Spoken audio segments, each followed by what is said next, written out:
Hi, student. Good evening. जैसे कौन सी बेगम silent prayer first.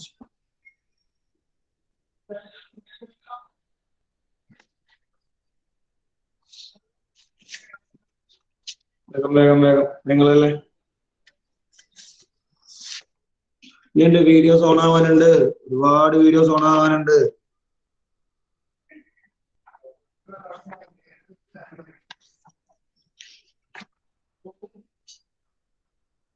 Sulaima Afsana Naslen Fida Ashna Aisha മിറ ഫാത്തിമ എവിടെ വീഡിയോസ് എവിടെ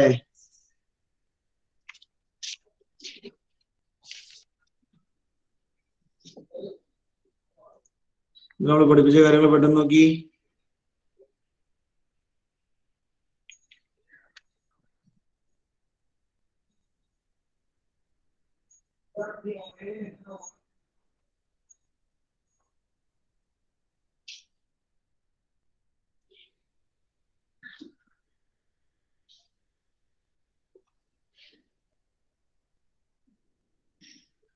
Okay, so let's start. Vice Shanu പറയടാ Vice Shanu.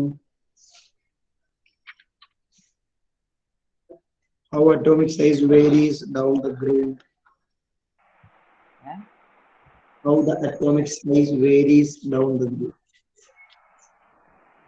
Atomic size varies down the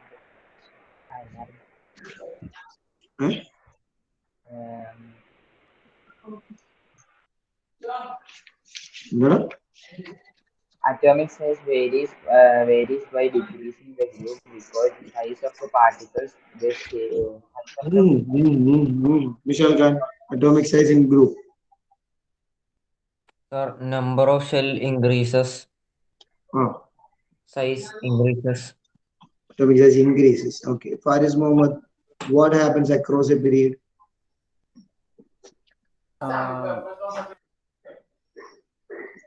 Begum Barada, what happens across a period? Reaction will be same. Reaction? Across a period, how much Munira? Atomic radius decreases from left to right as the nuclear charge increases and tends to pull the outermost electron. Okay. Zanna Rashid, what's the reason behind the nuclear attraction? Who is responsible for nuclear attraction? Electrons and protons. Electrons, രണ്ടുപേരും attraction കാരണക്കാരാണ്. ന്യൂക്ലിയസിന്റെ attraction ആര് കാരണമാണ്? Nucleus ഇലക്ട്രോണിനെ attract ചെയ്തത് ആര് കാരണം? Protons. So protons are responsible for nuclear attraction. Okay. Attract ചെയ്യുന്നത് ഇലക്ട്രോണിനാണെന്ന് മാത്രം. Okay. അത് ചെയ്യാൻ Sir. Why atomic size increases down the group?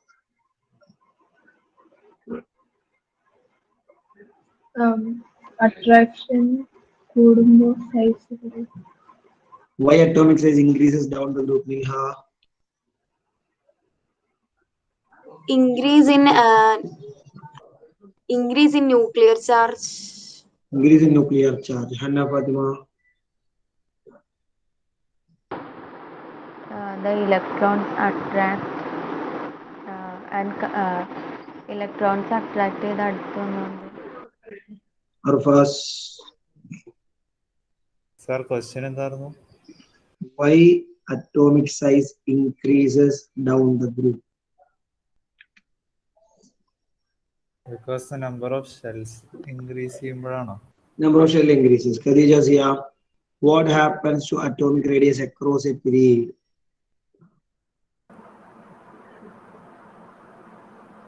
Khadija Zia. Attraction increases. So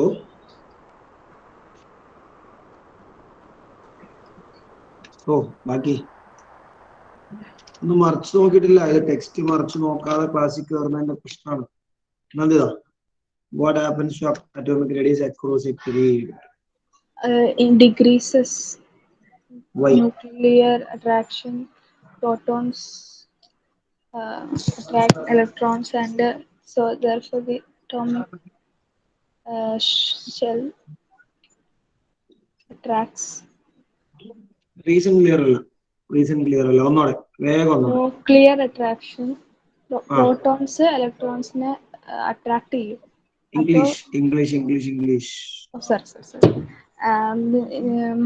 Protons attract the electrons inside of a nuclear charge and then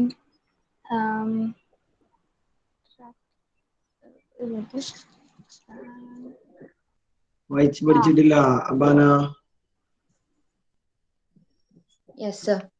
Across a period, the nuclear attraction will increase, which results the electrons to come closer to the protons.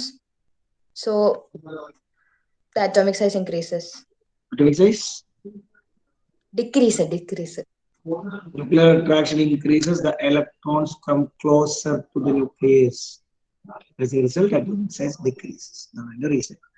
നിങ്ങൾ text വായിച്ച് പഠിക്കാത്തതിന്റെ വലിയ പ്രശ്നമുണ്ടോ? നമ്മളിപ്പോ mathematics ഒക്കെ ആണെങ്കിൽ ഒരു പരിധി വരെ ഫോർമുലാസ് നമ്മൾ ക്ലാസ് ചെയ്ത് ഓർമ്മയിൽ നമ്മൾ കൃത്യം പറയാൻ പറ്റും. കെമിസ്ട്രി അങ്ങനെയല്ല, എസ്പെഷ്യലി ഈ ചാപ്റ്റർ അങ്ങനെയല്ല. നല്ലപോലെ വായിച്ച് പഠിച്ചില്ലെങ്കിൽ കിട്ടില്ല. കൃത്യമായിട്ട് വായിച്ച് പഠിക്കണം. ആ ടെക്സ്റ്റ് വായിക്കാത്തതിനെയാണ് നമ്മൾ ചോദിക്കുമ്പോൾ ഇന്നലെ ക്ലാസ്സിൽ പഠിച്ച അല്ലെങ്കിൽ പറഞ്ഞു കേട്ട ഒരു ധാരണ വെച്ചിട്ടാണ് ആൻസർ പറയുന്നത്. അങ്ങനെയല്ല, ടെക്സ്റ്റ് വായിച്ചാലേ നമുക്ക് അതിന്റെ correct terminologies, correct terms, words പറ്റും.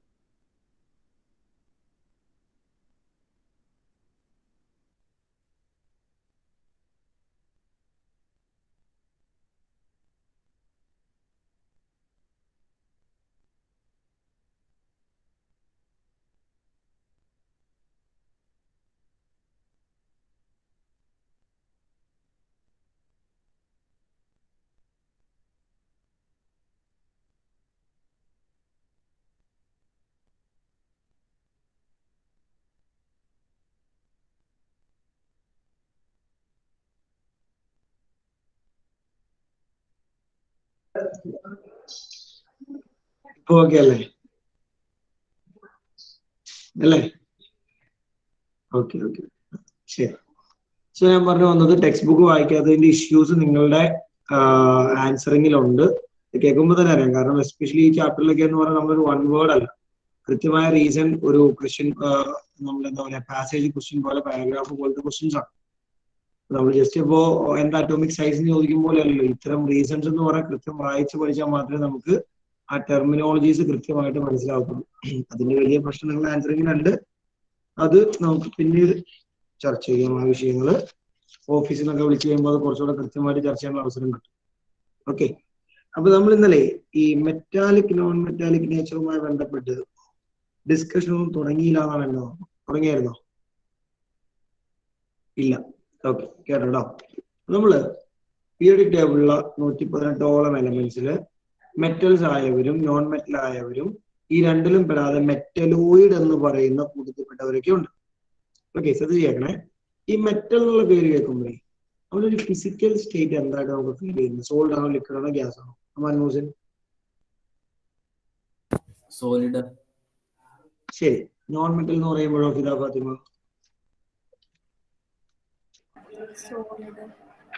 നോൺ മെറ്റൽ സോളിഡ് തന്നെയാ? നോൺ മെറ്റൽ സോളിഡ് ആയിട്ടാ ഫീൽ ചെയ്യുന്നത്? കുഴപ്പമൊന്നുമില്ല, ചോദിച്ചോളൂ. ഓക്കെ, ഹരിപ്രിയ നോൺ മെറ്റൽ എന്തായിട്ടാ ഫീൽ ചെയ്യുന്നത്? സോളിഡ് ആയിട്ട്. നോൺ മെറ്റൽ സോളിഡ് തന്നെ, രണ്ടുപേരും സോളിഡ്. ഫാത്തിമ പറയുവാൻ? ഗ്യാസ്. നോൺ മെറ്റൽ ഗ്യാസ് ആയിട്ടാ ഫീൽ ചെയ്യുന്നത്. ലിക്വിഡ് ആയിട്ട് കാണാൻ വല്ല സാധ്യത ഉണ്ടോ ആരെങ്കിലും പറഞ്ഞ കൂട്ടത്തില്?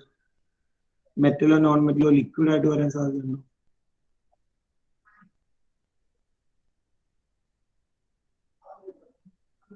ഇല്ല.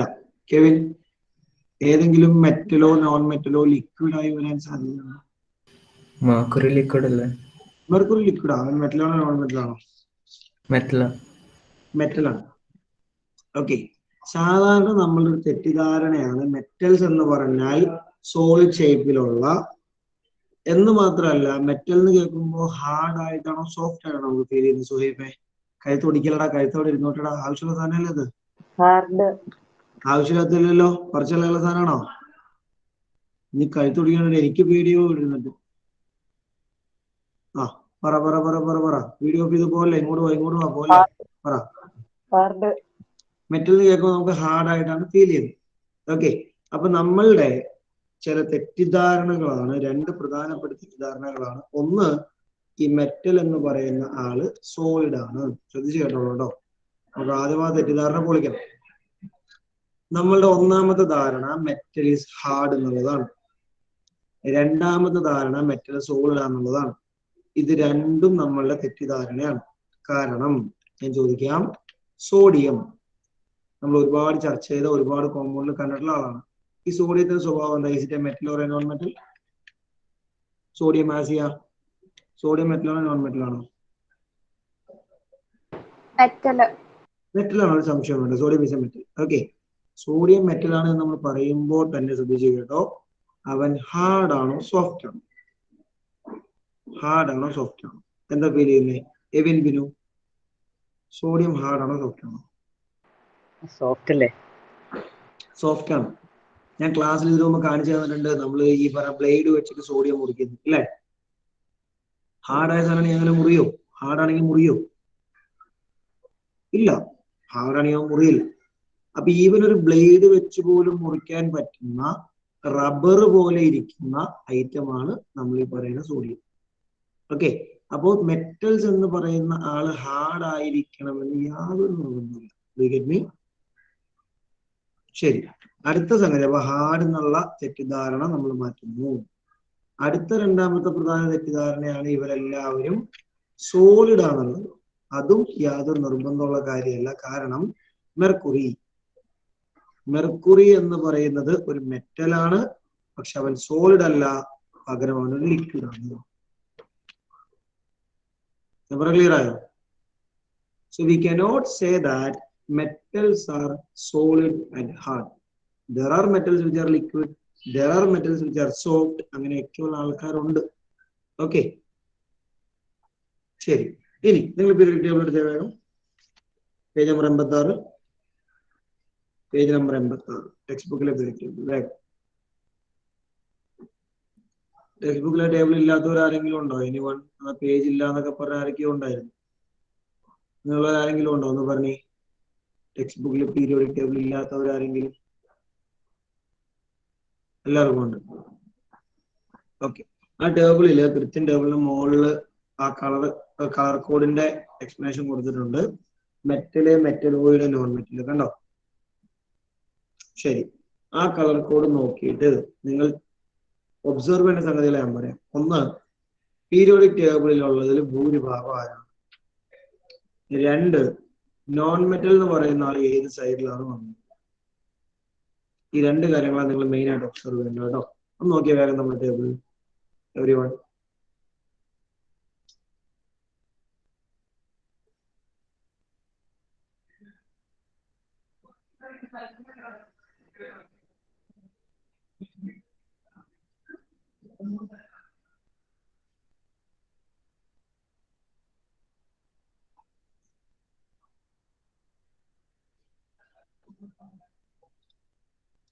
ഓക്കെ, ടേബിൾ നോക്കിയിട്ടേ ഒന്ന് പറഞ്ഞ ഒന്നാമത്തെ ക്വസ്റ്റ്യൻ ആൻസർ. ഈ ടേബിളിൽ, നമ്മുടെ പീരിയോഡിക് ടേബിളിൽ ഭൂരിഭാഗവും ആരാശികെ മെറ്റൽ, മെജോറിറ്റി മെറ്റൽ അല്ലെ? കാരണം കംപ്ലീറ്റ് ഇങ്ങനെ പച്ച കളർ ഇങ്ങനെ തെളിഞ്ഞു നിൽക്കുകയാണ് നമ്മുടെ ടേബിൾ. റൈറ്റ്, എല്ലാ പച്ചയും മെറ്റൽസ് ആണ്. ഇനി വളരെ കുറച്ച് വേറൊരു ഗ്രൂപ്പുകൾ അതിൻ്റെ ഉള്ളിലുണ്ട്. ഭൂരിഭാഗം മെറ്റലാണ്, കുറച്ച് നോൺ മെറ്റൽ അപ്പുറമുണ്ട്. വളരെ മൈനറായ അല്ലെങ്കിൽ വളരെ മൈനോറിറ്റി ആയ കുറച്ച് പേര് അതിന്റെ ഇടയ്ക്ക് കിടക്കുന്നു. അതിന്റെ പേരെന്താ കൊടുത്തേക്കുന്ന? മൈനോറിറ്റി മെറ്റലോയിഡ് എന്നാണ് പേര് കൊടുത്തേക്കുന്നത്. മെറ്റലോയിഡ് എന്ന് പറയാനുള്ള പിള്ളേരെ, അവര് പെർഫെക്റ്റ് മെറ്റൽ അല്ല, എന്നാൽ നോൺ മെറ്റലും അല്ല. 1 സെക്കൻഡ്.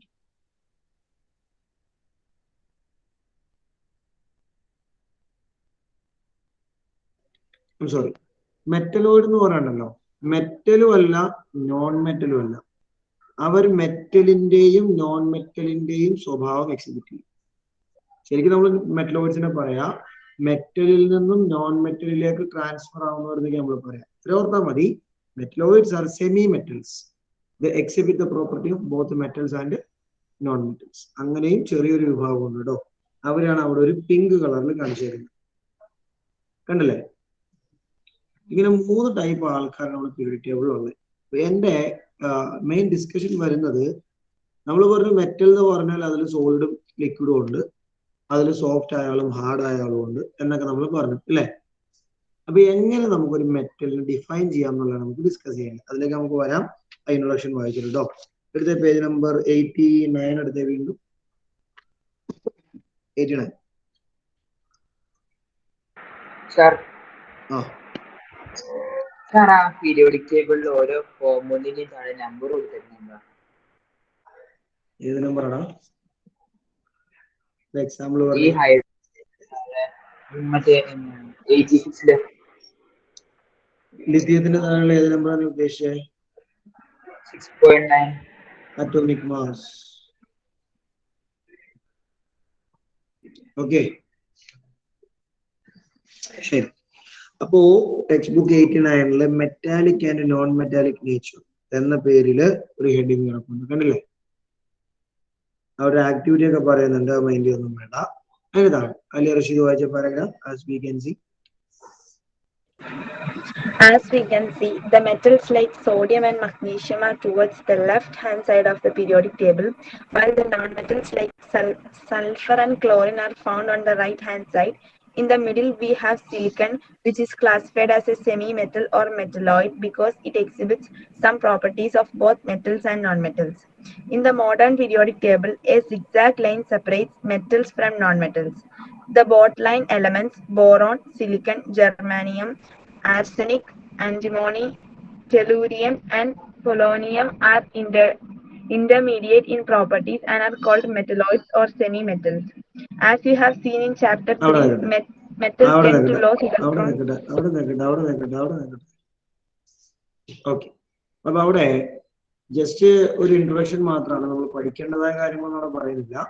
പീരിയോഡിക് ടേബിളിൽ സോഡിയം, പൊട്ടാസ്യം, മഗ്നീഷ്യം പോലത്തെ മെറ്റൽസ് എല്ലാം വരുന്നത് ലെഫ്റ്റ് സൈഡിലാണ്. നേരെ മറിച്ച് നോൺ മെറ്റലായ ക്ലോറിൻ, സൾഫർ, ഓക്സിജൻ ഇവന്മാരൊക്കെ വരുന്നത് റൈറ്റ് സൈഡിലാണ് എന്നാണ് പറഞ്ഞിരിക്കുന്ന കാര്യം. ഓക്കെ, ഇനി ഈ രണ്ട് കൂട്ടരുടെയും നടുക്ക് ഇൻ ബിറ്റ്വീൻ ആയിക്കൊണ്ട് മൂന്നാമതൊരു ഗ്രൂപ്പ് കൂടെ ഉണ്ട്. ആ ഗ്രൂപ്പിന്റെ പേരാണ് മെറ്റലോയിഡ് അല്ലെങ്കിൽ സെമി മെറ്റൽ. എന്റെ എക്സാമ്പിൾ ആണ് സിലിക്കണും ബോറോണൊക്കെ കാറ്റഗറിയിൽ വരുന്ന ആൾക്കാരാണ് സെമി മെറ്റൽസ് അല്ലെങ്കിൽ മെറ്റലോയിഡ്. ഓക്കെ, കുറച്ച് എക്സാമ്പിളോടെ പറയുന്നുണ്ട് കേട്ടോ. കുറെ താഴേക്ക് വരുന്ന ഹയർ എക്സാമ്പിൾസോടെ പറയുന്നുണ്ട്. സെലീനിയം, ടെലൂറിയം, പൊളോണിയം, ജർമേനിയം, ഇങ്ങനെ കുറെ പേരോട് പറഞ്ഞിട്ടുണ്ട്. ഓക്കെ, എക്സാമ്പിൾ ഒക്കെ ജസ്റ്റ് ഒന്ന് ഒരു 1-2 പേരൊക്കെ പഠിച്ച് ചിലപ്പോൾ നല്ലതാണ്. എക്സാം പോയിന്റ് ഓഫ് വ്യൂ നമുക്ക് ചിലപ്പോൾ എക്സാമ്പിൾ ഒക്കെ ചോദിച്ചേക്കാം. ആ അർത്ഥത്തിലാണ് പഠിച്ചിരിക്കുന്നത്, നല്ലതാണ് കേട്ടോ. ഓക്കെ, ബാക്കി പറയണേ. ശരി, അടുത്ത നമ്മുടെ ഡിസ്കഷൻ നമ്മുടെ മെയിൻ പോയിന്റ് ഞാൻ തൊട്ട് മുമ്പ് പറഞ്ഞതുപോലെ എങ്ങനെ നമുക്ക് ഒരു ഗിവൺ എലമെന്റിനെ മെറ്റൽ അല്ലെങ്കിൽ നോൺ മെറ്റൽ എന്ന കാറ്റഗറിയിൽ ഉൾപ്പെടുത്താം, എന്താണ് അതിന്റെ ക്രൈറ്റീരിയ. ഓക്കെ, ഇപ്പൊ ഒരു എലമെന്റിനെ നമ്മൾ നോബിൾ ഗ്യാസ് എന്ന് വിളിക്കുന്നത് എപ്പോഴാ? ഒരു എലമെന്റിനെ നോബിൾ ഗ്യാസ് നമ്മൾ എപ്പോഴാണ് വിളിക്കുക? നോബിൾ ഗ്യാസ് അല്ലെങ്കിൽ ഇനേർട്ട് ഗ്യാസ് വിളിക്കുന്ന ക്രൈറ്റീരിയ എന്താ? എന്താ സാറേ? ഔട്ടർമോസ്റ്റ് ഷെല്ല് ഫിൽ ആവുമ്പോൾ ഔട്ടർ ഷെല്ല് ഫില്ലാകുമ്പോൾ നമ്മൾ ഇനേർട്ട് ഗ്യാസ് അല്ലെങ്കിൽ നോബിൾ ഗ്യാസ് എന്ന് വിളിക്കും എന്ന് പറയുന്ന പോലെ കേട്ടോ. ഇപ്പൊ നമ്മുടെ പീരിയോഡിക് ടേബിളില് 118 എലമെന്റ്സ് ഉണ്ട്. ശ്രദ്ധിച്ചു കേൾക്കണോ? Our periodic table contains total 118 elements. Okay, ഈ 118 എലമെന്റിന്റെ കയ്യിൽ എന്നെ കുറിച്ച് ശ്രദ്ധിക്കണം. 118 എലമെന്റിന്റെ കയ്യിലും അല്ലെങ്കിൽ 118 എലമെന്റ് നിങ്ങൾ പൊളിച്ചു നോക്കിയാലും തുറന്നു നോക്കിയാലും അതിനുള്ളിൽ എന്താ ഉണ്ടാവുക? ഈ 118 ആരെ വേണേലും നിങ്ങൾ എടുത്തു. ഹൈഡ്രജൻ തൊട്ട് തുടങ്ങി എത്ര വലിയ ആളാണെങ്കിലും നിങ്ങൾ എടുത്തു. തുറന്നു നോക്കിക്കഴിഞ്ഞാൽ എന്താ ഉണ്ടാവുക അതിൻ്റെ ഉള്ളിൽ? മിഷാൽക്ക് ഇനി എനി എലമെന്റ്, എനി ആറ്റം എന്നാണ്ടാവണേ? തുറന്നു നോക്കിയ ആ, തുറന്നു നോക്കാന്ന് പറഞ്ഞാൽ പെട്ടി കൊടുക്കാന്നല്ല ഉദ്ദേശിച്ചത്. എന്താ ഇതിൻ്റെ ഉള്ളിലുള്ളത്? അതിനുവേണ്ടി ഒരു പദപ്രയോഗം നടത്തുള്ളൂ, തുറന്നു നോക്കാന്നുള്ളത്. Every atom contains what? Every atom contains protons, ah, electrons, അതൊക്കെ പിന്നെ പിന്നെ ഈ രണ്ടേ ഉള്ളൂ, പ്രോട്ടോൺ ഇലക്ട്രോണും മാത്രമേ ഉള്ളൂ. പിന്നെ ഉള്ളേ മരിയ, പിന്നെ ഉള്ള ഈ രണ്ടുപേരെ കൂടാതെ ഏത് ആറ്റം എടുത്താലും ഈ 118 പേരിൽ ആരെ നിങ്ങൾ എടുത്താലും അവരുടെ കയ്യിലുള്ളത് പ്രോട്ടോണും ഇലക്ട്രോണും ന്യൂട്രോണും മാത്രമാണ്. പിന്നെ ഇതിന്റെ എണ്ണത്തിലാണ് വ്യത്യാസമുള്ളത്, റൈറ്റ്? അല്ലാതെ കണ്ടന്റിൽ വ്യത്യാസമില്ല. All of them contain proton, neutron, electron. അപ്പൊ ഈ പ്രോട്ടോണും ന്യൂട്രോണും ഇലക്ട്രോണും കോമൺ ആയിട്ടുള്ള 118 പേരില് കുറെ പേര് നമ്മൾ മെറ്റൽ എന്നും കുറെ പേര് നോൺ മെറ്റൽ എന്നും കാറ്റഗറൈസ് ചെയ്യാം, റൈറ്റ്? ഈ കാറ്റഗറൈസേഷന് പിന്നിലെ കൺസെപ്റ്റ് എന്ന് പറയുന്നത് ശ്രദ്ധിച്ചു കേട്ടോ. ഇതിന്റെ concept, if an electron can lose electron we call them as metal, and if an atom can gain electron we call them as non-metal. ഇതാണ് മെറ്റൽ നോൺ മെറ്റൽ കാറ്റഗറി. അല്ലെങ്കിൽ മെറ്റൽ എന്നും നോൺ മെറ്റൽ എന്നും നമ്മൾ ഒരാളെ തരംതിരിക്കുന്നത് ഇതിന്റെ ബേസിലാണ്. ഇലക്ട്രോൺസിനെ കൊടുക്കാൻ കഴിവുള്ളവർ, loss ചെയ്യാൻ കഴിവുള്ളവർ, ഡൊണേറ്റ് ചെയ്യാൻ കഴിവുള്ളവർ മെറ്റൽസ് ആണ്. ഇലക്ട്രോണിനെ വാങ്ങാൻ കഴിയുന്ന, അക്സെപ്റ്റ് ചെയ്യാൻ കഴിയുന്ന ആൾക്കാർ നോൺ മെറ്റൽസ് ആണ്. ഒരു ഐഡിയ. ഇതാണ് ഇതിന്റെ കാറ്റഗറൈസേഷൻ എന്ന് പറയുന്നത്. പിന്നെ ഈ കൊടുക്കൽ വാങ്ങൽ പരിപാടി എത്രത്തോളം ഫാസ്റ്റായി ചെയ്യുന്നോ അതനുസരിച്ച് നമ്മൾ അത് നല്ല മെറ്റൽ എന്നും നല്ല നോൺ മെറ്റൽ എന്നും കാറ്റഗറൈസ് ചെയ്യും. വളരെ പെട്ടെന്ന് വളരെ എളുപ്പത്തിൽ കൊടുക്കാൻ കഴിയുന്നവരാണെങ്കിൽ നല്ല മെറ്റലാന്ന്. ഓക്കെ, വളരെ പെട്ടെന്ന് വാങ്ങുന്നവരാണെങ്കിൽ നമ്മൾ നല്ല നോൺ മെറ്റലാണ്. എന്നാൽ കൊടുക്കാനൊക്കെ കഴിവുണ്ട്, പക്ഷെ അത്ര എളുപ്പമൊന്നുമല്ല കൊടുക്കാൻ. കഴിവൊക്കെ ഉണ്ട് കൊടുക്കാൻ, ഓക്കെ, ചിലപ്പോഴൊക്കെ കൊടുക്കുകയും ചെയ്യും, പക്ഷെ അത്ര സ്പീഡിന് കൊടുക്കുകയൊന്നും ഇല്ലെങ്കിൽ നമ്മൾ മെറ്റലൊക്കെയാണ്, പക്ഷെ മെറ്റലിന്റെ പവർ കുറവാണ് നമ്മൾ പറയും. ആ ചർച്ചയ്ക്ക് നമ്മൾ വഴിയെ നടത്തും കേട്ടോ. അപ്പൊ തൽക്കാലം എന്താണ് മെറ്റൽ നോൺ മെറ്റൽ എന്ന് നോട്ട് ചെയ്ത് വെച്ച്, എന്താണ് മെറ്റൽ, എന്താണ് നോൺ മെറ്റൽ നിങ്ങൾക്ക് തിരിയാനാണോ ഇങ്ങനെ പറയുന്നേ? ടെക്സ്റ്റ് ഒന്നും എല്ലാവരും അടച്ചു വെച്ചേ. ടെക്സ്റ്റ്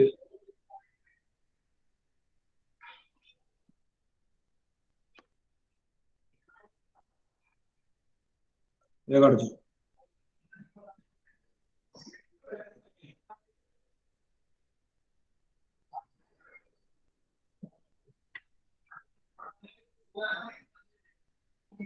നിങ്ങൾക്ക് തിരിയുന്ന രീതിയിൽ എഴുതി വെച്ചാൽ എന്താണ് മെറ്റൽ, എന്താണ് നോൺ മെറ്റൽ എന്ന്.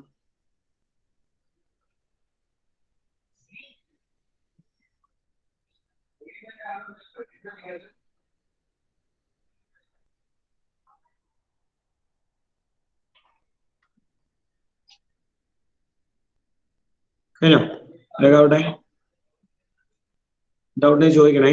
നമ്മളിതിന്റെ മെയിൻ ഡിസ്കഷനിലേക്ക് കയറുന്നേ ഉള്ളൂ. എന്തെങ്കിലും ഈ പറഞ്ഞതിൽ എവിടെയെങ്കിലും ക്ലാരിറ്റി വേണമെങ്കിൽ ചോദിച്ചു.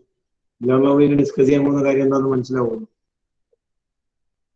ഇതിനുള്ള ഡിസ്കഷൻ ഈ മെറ്റലിനെ വെച്ചുകൊണ്ടുള്ള ചർച്ചയാണ് ഇനി നമ്മൾ നടത്താൻ പോകുന്നത് കേട്ടോ. അതുകൊണ്ട് ഇപ്പൊ ഈ പറഞ്ഞതിൽ എവിടെയെങ്കിലും ഡൗട്ട് ഉണ്ടെങ്കിൽ ചോദിക്കും. കേവൻ ചോദിച്ചോടാ. കാർബൺ ഷെയർ അല്ലേ ചെയ്യണേ? അതെ. അപ്പൊ എങ്ങനെ നോൺ മെറ്റൽ ആണ്? ആ, തീർച്ചയായിട്ടും that's A very good question. ഈ കൂട്ടത്തില് കൊടുക്കൽ വാങ്ങൽ മാത്രമല്ലാതെ ഷെയർ ചെയ്യുന്ന കുറച്ച് ആളുകളും ഉണ്ട്, അല്ലെ? ഷെയറിങ്ങിലൂടെ റിയാക്ഷനിൽ പങ്കെടുക്കുന്നവരും ഉണ്ട്. പക്ഷേ നമ്മൾ അതിനെ കാറ്റഗറൈസ് ചെയ്യുന്നത് എല്ലാ സിറ്റുവേഷനിലും കാർബൺ ഷെയറിങ് ആവണമെന്ന് നിർബന്ധമില്ല. നമ്മൾ പ്ലസ് 1 ലെവലൊക്കെ ചെല്ലുമ്പോൾ പഠിക്കും, ഇൻ സം കേസസ് അല്ലെങ്കിൽ in certain situation carbon accept electron. അവൻ 4 ഇലക്ട്രോണിനെ വാങ്ങുന്ന ചില സിറ്റുവേഷൻ ഉണ്ട്. ജനറലി അവൻ ഷെയറിങ് ആണെങ്കിലും അവൻ വാങ്ങുന്ന സിറ്റുവേഷൻസും ഉണ്ട്. അത് വെച്ചിട്ടാണ് അവൻ നോൺ മെറ്റൽ കാറ്റഗറി പെടുത്തുക. അപ്പൊ രസം എന്താണെന്ന് വെച്ചാൽ കാർബൺ നമുക്ക് ഷെയറിങ് ആണ് കൂടുതൽ സാധ്യതയുള്ളത്, അല്ലെ? ഓക്സിജനെയും കാർബണിനെയും വെച്ച് കമ്പയർ ചെയ്യുമ്പോൾ കെവിനെ ആരാണ് ഇലക്ട്രോണിനെ വാങ്ങാൻ ചാൻസ് കൂടുതൽ? ഓക്സിജൻ. അതുകൊണ്ട് ഓക്സിജൻ കാർബണിനേക്കാൾ നല്ല നോൺ മെറ്റൽ ആണ്. രണ്ടുപേരെ നമ്മൾ നോൺ മെറ്റൽ എന്നുള്ള പേരിട്ട് വിളിക്കുന്നു. നല്ല നോൺ മെറ്റൽ ഓക്സിജൻ കാർബണിനേക്കാളും. കാരണം ഓക്സിജൻ കുറച്ചുകൂടെ പെട്ടെന്ന് ഇലക്ട്രോണിനെ അക്സെപ്റ്റ് വാങ്ങും. മനസ്സിലായോ? ഇതാണ് അതിന്റെ ഒരു ക്രൈറ്റീരിയ കേട്ടോ. നമുക്ക് ഡിസ്കഷനിലേക്ക് വരാം കേട്ടോ. അപ്പൊ നമുക്ക് മെറ്റലിനെ വെച്ച് തന്നെ തുടങ്ങാം. നമ്മൾ പറഞ്ഞു ഇലക്ട്രോണിനെ ലൂസ് ചെയ്യാൻ താല്പര്യമുള്ളവരാണ് മെറ്റൽ. ഓക്കെ, എന്റെ കുറച്ച് ക്വസ്റ്റ്യൻസ് വളരെ ശ്രദ്ധിച്ചിരിക്കണം. കാരണം ഇത്രയും ദിവസം നമ്മൾ ഡിസ്കസ് ചെയ്ത ടോപ്പിക് പോലെയല്ല, ഈ ടോപ്പിക് കുറച്ചുകൂടി നമ്മളെ കൺഫ്യൂസ് ചെയ്യാൻ സാധ്യതയുണ്ട്. So you should listen, you should be very alert in the class. ഇല്ലെങ്കിൽ നമ്മൾ പറയുന്ന ഒരുപാട് കൺസെപ്റ്റ് നിങ്ങൾക്ക് ഡൗട്ട് വരും, ക്ലിയർ ആകില്ല. ശ്രദ്ധിച്ചിരിക്കുക. I am taking the example of sodium. We know atomic number of sodium is 11, so configuration is 281. Okay. ശരി, ശ്രദ്ധിച്ചോട്ടോ. അപ്പൊ ഓക്സിജന്റെ ന്യൂക്ലിയസ് ഇത് എവിടെ ഇങ്ങനെയുണ്ട്. ഈ ന്യൂക്ലിയസിന് ചുറ്റും 3 ഷെല്ലുകളുണ്ട്. ഒന്ന്,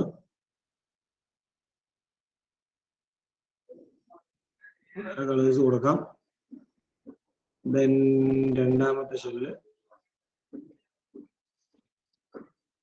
ഇപ്പോഴത്തെ കാര്യങ്ങൾ ശ്രദ്ധിച്ച് കേൾക്കണം. എവിടെയെങ്കിലും ഡൗട്ട് ഉണ്ടെങ്കിൽ ചോദിക്കണം കേട്ടോ.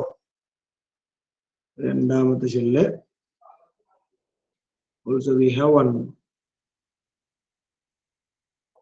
ഇതിന് 3 ഷെല്ലാണ് സോഡിയത്തിന്റെ കയ്യിലുള്ളത്. റെസ്പെക്റ്റീവ്ലി ഓരോ ഷെല്ലിലും ഇലക്ട്രോൺസ് നമുക്ക് മാർക്ക് ചെയ്യും. ഒന്നാമത്തെ ഷെല്ലിൽ 2 ഇലക്ട്രോൺസ് ഉണ്ട്. രണ്ടാമത്തെ ഷെല്ലില് 8 ഇലക്ട്രോൺസ് ഉണ്ട്. മൂന്നാമത്തെ ഷെല്ലിൽ 1 ഇലക്ട്രോണാണ് ഉള്ളത്. കെമിക്കൽ റിയാക്ഷൻ നടക്കുമ്പോൾ ഫാത്തിമ റഫീഖ് എന്ന് പറഞ്ഞ ഈ സോഡിയം ചെയ്യുന്ന പണി എന്താ? 1 ഇലക്ട്രോൺ ലൂസ് ചെയ്യും. 1 ഇലക്ട്രോണിനെ ലൂസ് ചെയ്യും.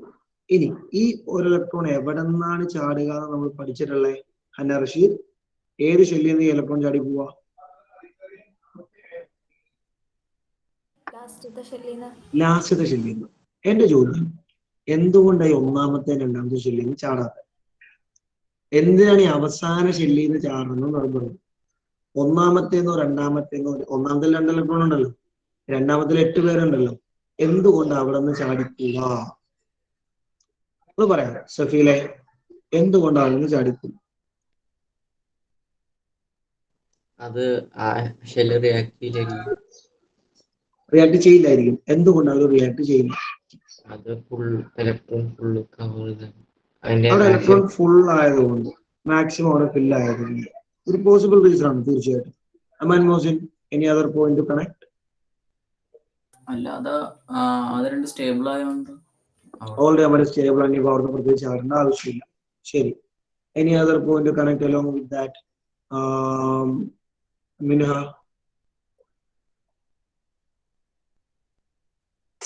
മറ്റേ ആദ്യത്തെ 2 സ്റ്റേബിൾ ആയതുകൊണ്ടായിരിക്കും. സ്റ്റേബിൾ ആയതുകൊണ്ട് ഇനി പ്രത്യേകിച്ച് അവിടെ ചാടേണ്ട കാര്യമില്ല. കേട്ടോ, നിങ്ങൾ പറയുന്ന റീസൺ കറക്റ്റ് ആണ്. സ്റ്റേബിൾ ആയിട്ട് ചാടേണ്ട കാര്യമില്ല. ഇനി സ്റ്റേബിൾ അല്ലെങ്കിലും, ശ്രദ്ധിച്ചോട്ടോ, സ്റ്റേബിൾ അല്ലെങ്കിലും, അല്ലെങ്കിൽ സ്റ്റേബിലിറ്റി എന്നുള്ള പോയിന്റ് നമ്മൾ മാറ്റി വെച്ചാലും, ഈ 3 ഷെല്ല് നമ്മൾ നോക്കുമ്പോൾ സ്റ്റെബിലിറ്റി എന്നുള്ള പോയിന്റ് തൽക്കാലം ഒന്ന് മാറ്റി വെക്കുക. ഈ 3 ഷെല്ല് നോക്കിയാൽ ഏത് ഷെല്ലിൽ നിന്ന് ഇലക്ട്രോൺ ചാടാൻ ഏറ്റവും എളുപ്പം? Out of the 3 shell, from which shell does the jumping of electron is easy?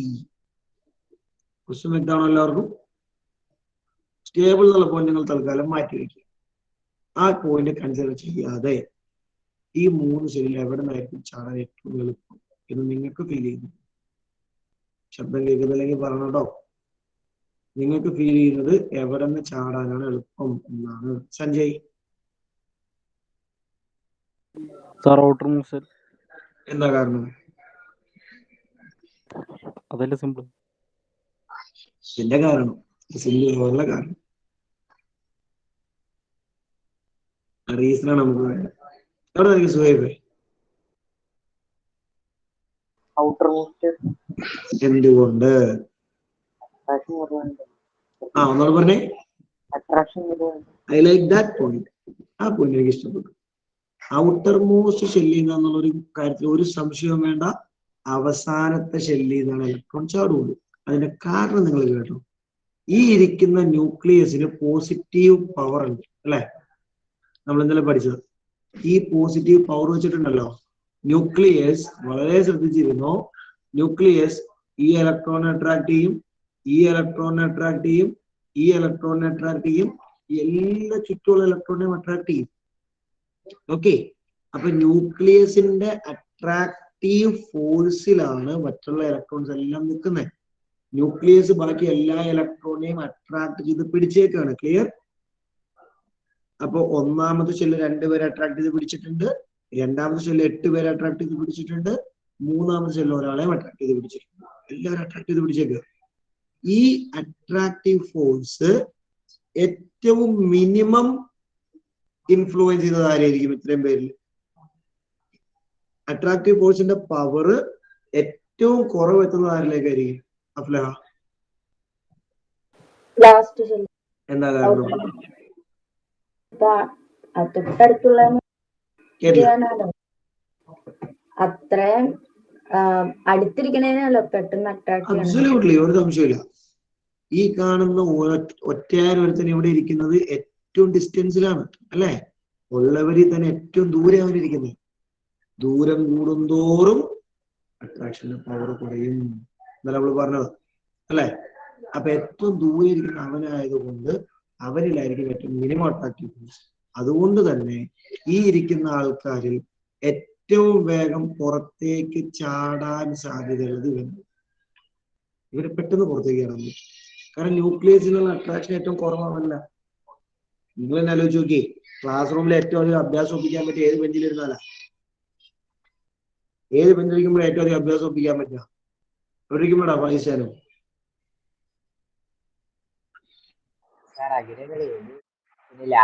പള്ളിയിൽ പോയി പറഞ്ഞാൽ ലാസ്റ്റ് ബെഞ്ചാണ് എളുപ്പം. ലാസ്റ്റ് ബെഞ്ചാണ് സേഫ് സോൺ അല്ലെ? ഒതുങ്ങിയിരുന്ന പല അഭ്യാസങ്ങൾ ഒപ്പിക്കാൻ പറ്റും ലാസ്റ്റ് ബെഞ്ചിൽ. ഒരുപാട് അഭ്യാസങ്ങൾ ഒപ്പിക്കാൻ പറ്റും. ചിപ്സോ ലേസോ എന്തെങ്കിലും പാക്കറ്റ്സ് ഒക്കെ കൊണ്ടുവരുന്ന ഭക്ഷണം കഴിക്കാൻ ഒരുപാട് കലാപരിപാടി എടുക്കും ലാസ്റ്റ് ബെഞ്ചാണെങ്കിൽ. കാരണം നോർമലി ടീച്ചേഴ്സിന്റെ ഏറ്റവും മിനിമം ശ്രദ്ധ എത്തുന്ന അല്ലെങ്കിൽ ഏറ്റവും മിനിമം ഫോഴ്സ് എത്തുന്നത് ലാസ്റ്റ് ബെഞ്ച്. ഫസ്റ്റ് ബെഞ്ച് എന്നൊക്കെ പറയാൻ എപ്പോഴും തൊട്ട് മുമ്പിലായിരിക്കും. ഓക്കെ, പിന്നെ അത്യാവശ്യം ബോധമുള്ള ടീച്ചേഴ്സ് ആണെങ്കിൽ ഒരിക്കലും ക്ലാസ്സിൽ സ്റ്റേബിൾ ആയിട്ട് നിൽക്കൂല. അവരിങ്ങനെ ക്ലാസ്സിങ്ങനെ റൊട്ടേറ്റ് അടിച്ചുകൊണ്ടിരിക്കും, റൗണ്ട് അടിച്ചുകൊണ്ടിരിക്കും. അതുകൊണ്ട് എവിടെ ഇരുന്നാലും പണിയുണ്ട്. അത്യാവശ്യം ബോധമുള്ള അല്ലെങ്കിൽ അത്യാവശ്യം ആ ഒരു സ്ട്രിക്റ്റ് ആയ ടീച്ചേഴ്സ് ആണെങ്കിൽ അങ്ങനെയാണ് ചെയ്യുന്നത്. ഓക്കെ, പക്ഷെ കോളേജിലൊക്കെ നമ്മൾ ചെന്ന് കഴിഞ്ഞാൽ അങ്ങനെയുള്ള കലാപരിപാടി ഒന്നുമില്ല. പഠിക്കണം സ്വയം താല്പര്യമുള്ളവരൊക്കെയാണ് ഫ്രണ്ട് ബെഞ്ചിൽ പോയിരിക്കുന്നത്. അതൊരു ബാക്ക് ബെഞ്ചിൽ പോയിരിക്കും, ലാസ്റ്റ് ബെഞ്ചിൽ പോയിരിക്കും. നെറ്റ്, മൊബൈല്, വാട്സപ്പ്, ഭക്ഷണം കഴിക്കണമെങ്കിൽ അങ്ങനെ പാക്കറ്റ്സ്, പല പല പല പല അഭ്യാസങ്ങളും നടത്തും. ഓക്കെ, ആ പോയിന്റ് ഓഫ് വ്യൂ തന്നെ നിങ്ങൾ ഓർത്താൽ മതി. അപ്പോ ന്യൂക്ലിയസിന് തൊട്ടടുത്തുള്ളവര് ന്യൂക്ലിയസിന്റെ അട്രാക്റ്റീവ് ഫോഴ്സ് പരമാവധി. രണ്ടാമത്തെ ഷെല്ലിലേക്ക് പോകുമ്പോൾ ഇച്ചിരി റിലാക്സ് ചെയ്യും, മൂന്നാമത്തേക്ക് പോകുമ്പോൾ കുറച്ചുകൂടെ റിലാക്സ് ചെയ്യും. എത്രത്തോളം ദൂരേക്ക് പോകുന്നോ അത്രത്തോളം ഒരു അട്രാക്റ്റീവ് ഫോഴ്സ് എന്തുകൊണ്ടിരിക്കും? കുറഞ്ഞു കുറഞ്ഞു കുറഞ്ഞു വന്നുകൊണ്ടിരിക്കും. റൈറ്റ്? അപ്പോൾ ഏറ്റവും ദൂരമുള്ള ആൾക്കായിരിക്കും പുറത്തേക്ക് ചാടാൻ ഏറ്റവും എളുപ്പം. റെഡിയോ? ക്ലിയർ ആണോ? ഞാൻ പറഞ്ഞ പോയിന്റ് ക്ലിയർ ആണോ എല്ലാവർക്കും? ഓക്കെ, ശരി. ഇനി കേട്ടോ, അപ്പൊ ഈ പോയിന്റ് വേണമെങ്കിൽ നിങ്ങൾക്ക് തിരിയുമ്പോൾ ജസ്റ്റ് നോട്ട് ചെയ്ത് വെച്ചോട്ടോ. എന്നിട്ട് ഞാൻ അടുത്ത പോയിന്റ് പറയാം. ദൂരേക്ക് പോകുന്നതോറും ഔട്ടർ ഷെല്ലിൽ നിന്നാണ് ഇലക്ട്രോൺ ചാടുക. കാരണം ദൂരേക്ക് പോകുന്നതോറും അട്രാക്ഷൻ കുറയും. ആ പോയിന്റ് തിരിഞ്ഞിട്ടുണ്ടെങ്കിൽ ഇനി ഞാൻ പറയാൻ പോകുന്നതൊക്കെ വളരെ സിമ്പിൾ ആയി നിങ്ങൾക്ക് മനസ്സിലാവും.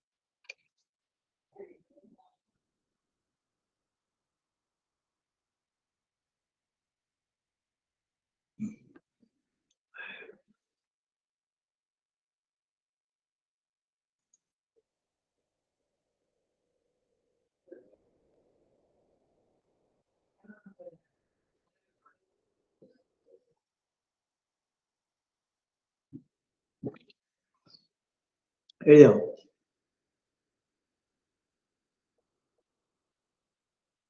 ശരി, ശ്രദ്ധിച്ചോട്ടോ. സ്കൂൾ അടയ്ക്കാൻ പോണ സന്തോഷ വാർത്തയൊക്കെ കേട്ടായിരിക്കുമല്ലോ അല്ലേ? ഇല്ലേ? അറിഞ്ഞില്ലേ? അത് വെറുതെ അറിഞ്ഞിട്ടുണ്ടാവൂലോ.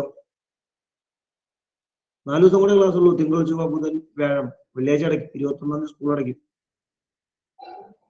ആടോ, അമ്മ ന്യൂസിൽ പറഞ്ഞില്ലടാ. അല്ല, 9 വരെയല്ലോ. ആ, അതൊക്കെ ഞാൻ ക്ലാസ് പറയില്ല, ഞാൻ അടയ്ക്കുന്നല്ലേ പറഞ്ഞോളൂ. അടുത്ത വെള്ളിയാഴ്ചയോട് കൂടി സ്കൂൾ അല്ല, മിക്കവാറും നിങ്ങളെയൊക്കെ അടയ്ക്കാൻ സാധ്യതയുണ്ടെന്നേ. സ്റ്റാർട്ടിങ് ആകുന്ന 9 എന്നൊക്കെ പറയുന്നത് മിക്കവാറും. കാരണം 10th പ്ലസ് 2 മാത്രമായിട്ട് ചിലപ്പോൾ ഒരു 1 or 2 weeks ഒക്കെ ചിലപ്പോൾ പോരും. കാരണം ഇപ്പോഴും കേരളത്തിൽ റിപ്പോർട്ട് ചെയ്തിരിക്കുന്ന ഡെൽറ്റ സീരീസ് ആണ് ഇപ്പോഴും വന്നുകൊണ്ടിരിക്കുന്നത്. ഒമിക്രോൺ സീരീസ് വരാനിരിക്കുന്നേ ഉള്ളൂ. വടി വെട്ടാൻ പോയിട്ടുള്ളൂ, ഇനി അടുത്ത സീരീസ് വരാനുണ്ട്. ഇപ്പോഴും സെക്കൻഡ് വേവായ ഡെൽറ്റ സീരീസ് ആണ് ഇപ്പൊ ഈ കുതിച്ച് കയറിക്കൊണ്ടിരിക്കുന്നത്. ഒമിക്രോൺ ഒക്കെ കേരളത്തിൽ ഇപ്പൊ ഡെയിലി ഇപ്പൊ ഇന്നലെ 13,000 കേസോ മറ്റോ റിപ്പോർട്ട് ചെയ്തതിൽ ആകെ 67 ഒമിക്രോൺ. ബാക്കി മൊത്തം ഡെൽറ്റ വൈറസിന്റെ വകഭേദങ്ങളാണ്. ഓക്കെ, അപ്പൊ എന്തായാലും നമുക്കൊരു ഈ ഒരു കൊല്ലം കൂടെയൊക്കെ മിക്കവാറും കൊറോണനെ കൊണ്ടുവന്ന് പ്രതീക്ഷിക്കാം പോക്ക് കണ്ടിട്ട്.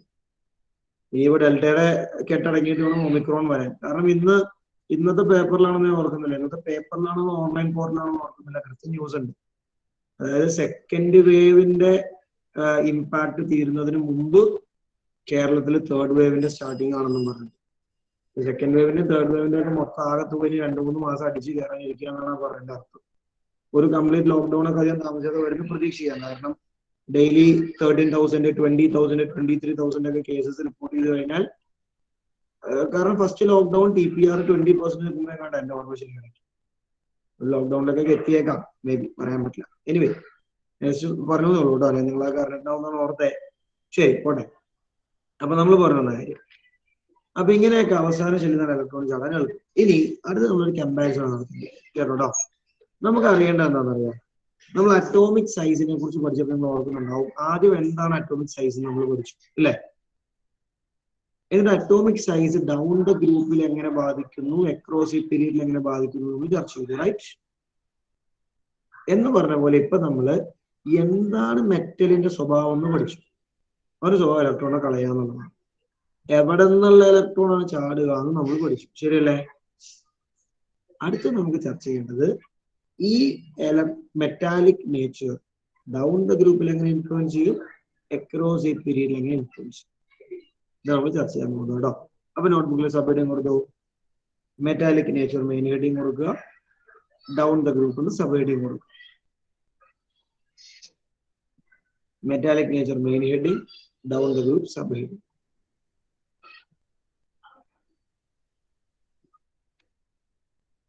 കൊടുത്തോ എവരിവൺ? പറയാലോ അല്ലേ? ശലായി പറഞ്ഞോട്ടെ? ഓക്കെ, ശ്രദ്ധിച്ചോ കേട്ടോ. ഇതില് ശ്രദ്ധിച്ചിരുന്നോ, നമ്മള് പീരിയോഡിക് ടേബിളിലെ ചില എക്സാമ്പിൾസിലൂടെ പറഞ്ഞാൽ ചിലപ്പോൾ നിങ്ങൾക്ക് അത്ര പെട്ടെന്ന് ക്ലിയർ ആവില്ല. ഞാൻ വേറൊരു മെത്തേഡിൽ പറയാം. ഇപ്പൊ നമ്മൾ പറഞ്ഞതനുസരിച്ച് മെറ്റൽ എന്ന് പറയുന്ന ആള് ഇലക്ട്രോണിൽ ലൂസ് ചെയ്യുന്നവരാണ്, ശരിയല്ലേ? ഓക്കെ, എന്റെ ക്വസ്റ്റ്യൻസ് ശ്രദ്ധിച്ച് ആൻസർ ചെയ്യണം കേട്ടോ. കാരണം നമ്മളുടെ ഇനി ചോദിക്കുന്ന ഓരോ ക്വസ്റ്റ്യൻസിനുമാണ് കൺക്ലൂഷനിലേക്ക് എത്തുക. ഒരു കാര്യം കൂടെ ഞാൻ പറയാം, ചാപ്റ്ററിൽ പഠിച്ചതിൽ വെച്ച് ഏറ്റവും ഡിഫിക്കൽട്ടായ കൺസെപ്റ്റാണ് നമ്മൾ പറയുന്നത്. ടെക്സ്റ്റ് ബുക്കിൽ പറയുന്ന പോലെ ഒറ്റ സെന്റൻസ് പറഞ്ഞ് തീർക്കാവുന്നതാണ്, ബട്ട് അങ്ങനെ പറയാൻ നിങ്ങൾക്ക് ഇത് ഒന്നും മനസ്സിലാവില്ല, നിങ്ങൾ നേരെ അത് ബൈഹേർട്ട് ചെയ്യണം. അതുകൊണ്ടാണ് ഞാൻ ഇത്രയും ഡീറ്റെയിൽ ആയിട്ട് അതിനെ പറഞ്ഞു പോകുന്നത്. സോ ബി അറ്റൻഡീവ് കേട്ടോ. എന്റെ കയ്യിൽ 2 എലമെന്റ്സ് ഉണ്ട്, എയും ബിയും. ഓക്കെ, ശ്രദ്ധിച്ചേക്കണം കേട്ടോ. ഇതില് എ എന്ന് പറയുന്ന ആള് ഈസിലി ഇലക്ട്രോണിനെ ലൂസ് ചെയ്യുന്ന ആളാണ്. എന്നാൽ when compared with a, B എന്ന് പറയുന്ന ആള് അല്പം ബുദ്ധിമുട്ടാണ്. എയുടെ അത്ര എളുപ്പത്തില് ഇലക്ട്രോണിനെ കളയില്ല. കളയാൻ താല്പര്യമൊക്കെ ഉണ്ട് കേട്ടോ. എ ഇലക്ട്രോണിനെ കളയുന്ന ആളാണ്, ബി ഇലക്ട്രോണിനെ കളയുന്ന ആളാണ്. രണ്ടുപേരും ഇലക്ട്രോണിനെ കളയുന്നത് കൊണ്ട് രണ്ടുപേരും സ്വഭാവം എന്തായിരിക്കും?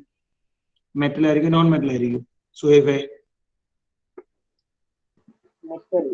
രണ്ടുപേരും മെറ്റലാണ്. പക്ഷെ when compared with each other, എക്കാണ് കുറെ എളുപ്പത്തിൽ കളയാൻ പറ്റില്ല.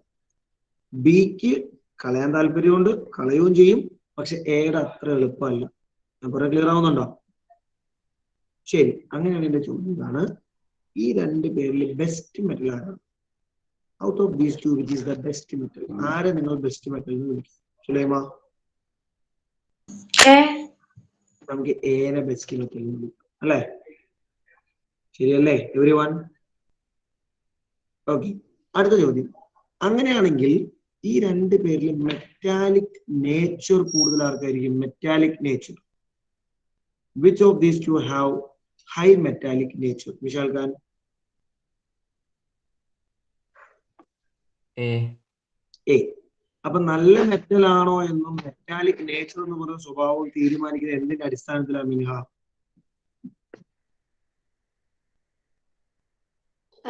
ഇലക്ട്രോൺ മറ്റേ ലൂസ് ചെയ്യണ രീതിയിൽ പെട്ടെന്ന് ഇലക്ട്രോൺ ലൂസ് ചെയ്യുന്ന രീതി, ആ വാക്ക് എനിക്ക് വേണ്ട. ഇലക്ട്രോൺ ലൂസ് ചെയ്യുന്ന രീതി, എത്രത്തോളം എളുപ്പത്തിൽ ഇലക്ട്രോണിനെ കളയാൻ പറ്റുമോ അത്രയും ബെസ്റ്റ് മെറ്റൽ ആയിരിക്കും, അല്ലെ? ഇലക്ട്രോണിന് കൊടുക്കുന്ന പ്രോസസ് അല്ലെങ്കിൽ ഇലക്ട്രോണിന് കൊടുക്കുന്ന പണി ബുദ്ധിമുട്ടായാൽ അവന്റെ മെറ്റാലിക് നേച്ചറും ഡിക്രീസ് ചെയ്യും. Do you get me?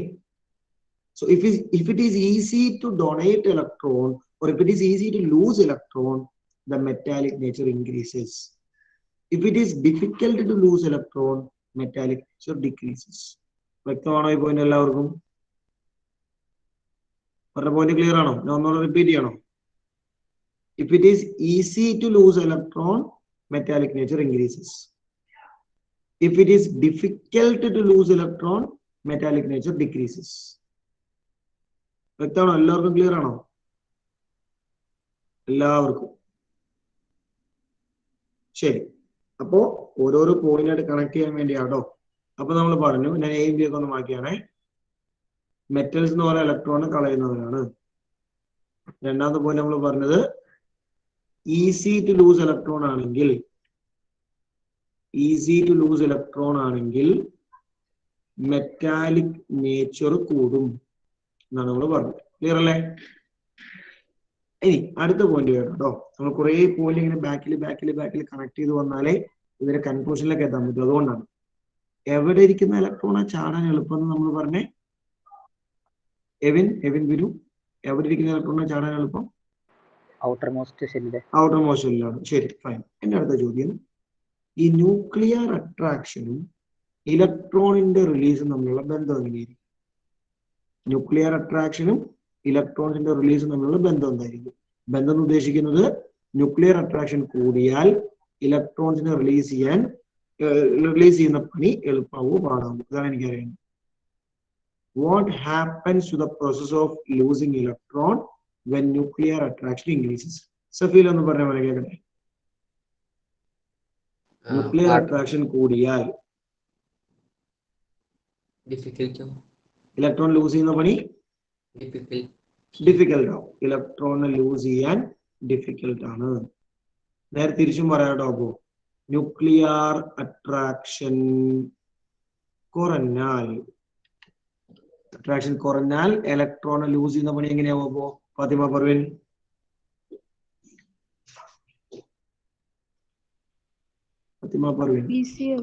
Electron lose ചെയ്യുന്ന പണി എളുപ്പമാവും. ഇലക്ട്രോണെ ലൂസ് ചെയ്യുന്ന പണി എളുപ്പമാവും. വ്യക്തമല്ലേ? ഇതിൽ ആർക്കെങ്കിലും ഡൗട്ട് ഉണ്ടോ? എനിവൺ? എന്തെങ്കിലും ക്ലാരിറ്റി ആവശ്യമുണ്ടോ? ഉണ്ടോ? ഇത്രയും പോയിന്റ് എല്ലാവർക്കും വ്യക്തമാണോ? Every one? ഖദീജ പറഞ്ഞോ.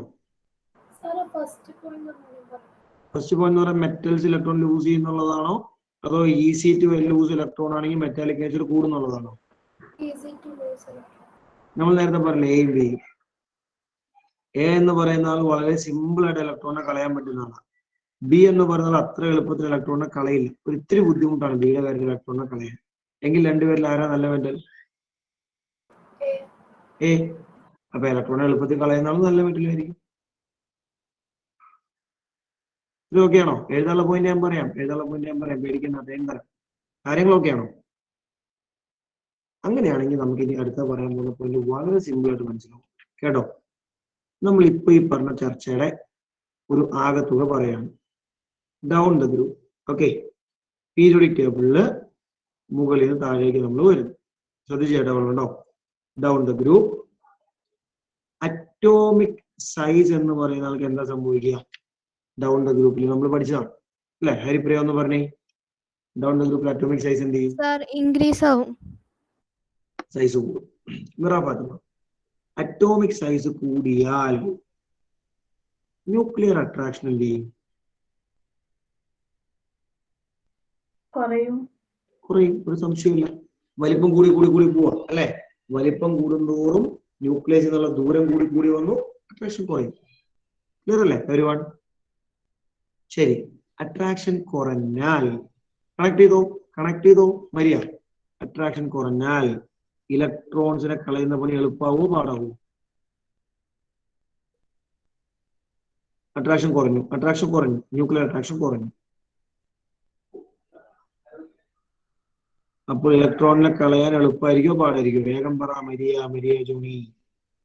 കേൾക്കുന്നില്ല? അവിടെ അൺമ്യൂട്ടാണ്, അവിടെ മ്യൂട്ടാണ്. അട്രാക്ഷൻ കുറഞ്ഞു. മോളെ മ്യൂട്ടാണ്, അൺമ്യൂട്ട് ആയിട്ടില്ല. നെക്സ്റ്റ് മൂവ് ചെയ്താ പറഞ്ഞേ.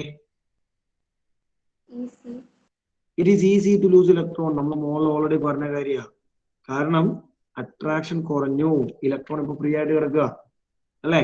ഇലക്ട്രോണിലേക്ക് കാര്യമായ അട്രാക്ഷൻ ഇല്ല. അപ്പൊ ഇലക്ട്രോണിന് എളുപ്പത്തിൽ ചാടാൻ പറ്റും. അങ്ങനെ ഇലക്ട്രോണിന് പുറത്തേക്ക് ചാടാൻ എളുപ്പമാണെങ്കിൽ മെറ്റാലിക് നേച്ചർ എന്ത് സംഭവിക്കും?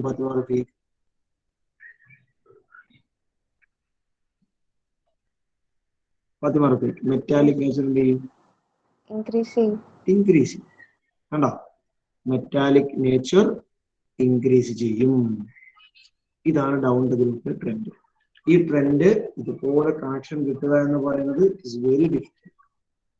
നല്ലപോലെ മനസ്സിലാക്കിയാലാണ് കൺസെപ്റ്റ് തിരിയുള്ളൂ. അതിന് നിങ്ങൾ എങ്ങനെ കണക്ട് ചെയ്യണമെന്ന് ഞാൻ പറയാം. മെറ്റാലിക് നേച്ചർ ഡിപ്പെൻഡ് ചെയ്യുന്നത് ഇലക്ട്രോൺസിന്റെ ലൂസ് ചെയ്യാനുള്ള സാധ്യതയിലാണ്.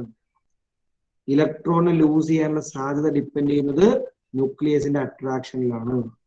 ന്യൂക്ലിയസിന്റെ അട്രാക്ഷൻ ഡിപ്പെൻഡ് ചെയ്യുന്നത് അറ്റോമിക് സൈസിലാണ്. പുറകോട്ടാ കണക്ഷൻ. അറ്റോമിക് സൈസ് കൂടിയാൽ അട്രാക്ഷൻ കുറഞ്ഞു. കറക്റ്റ് അല്ലേ? അട്രാക്ഷൻ കുറഞ്ഞാൽ ഇലക്ട്രോണിന് വളരെ എളുപ്പത്തിൽ പുറത്തേക്ക് ചാടാം. കാരണം ഇലക്ട്രോണിന് കാര്യമായ അട്രാക്ഷൻ വന്നില്ല. Got it? റീഡിയോ. അപ്പൊ അങ്ങനെ ഇലക്ട്രോൺ പുറത്തേക്ക് ചാടാൻ എളുപ്പമാണെങ്കിൽ metallic nature. So as the total point നമുക്ക് പറയാവുന്നത് ഒരു 1 മാർക്കിനൊക്കെ ട്രെൻഡ് എന്താണെന്ന് ചോദിച്ചാൽ down the group metallic nature increases.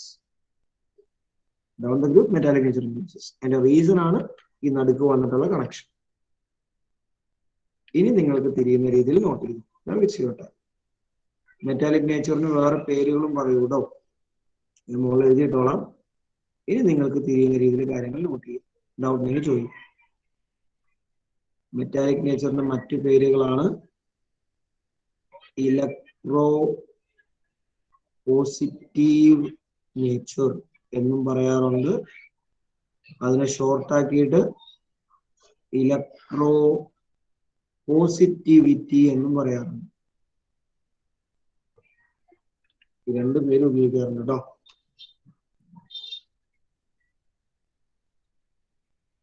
ഞാൻ ഈ ബോർഡിൽ എഴുതിയേക്കും പോലെ വരയിട്ട് വെച്ചിട്ട് യാതൊരു പ്രയോജനമില്ല. നിങ്ങൾക്ക് തിരിയുന്ന പോലെ കാര്യങ്ങൾ നോട്ട് ചെയ്തോളാം. ഇനി ഇതിൽ നേരെ പീരീഡിലെ കൺസെപ്റ്റ് നമുക്ക് ഡിസ്കസ് ചെയ്യാനുണ്ട് കേട്ടോ. What happens with period.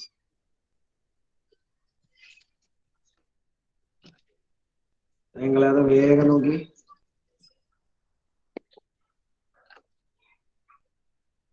സച്ചിനെ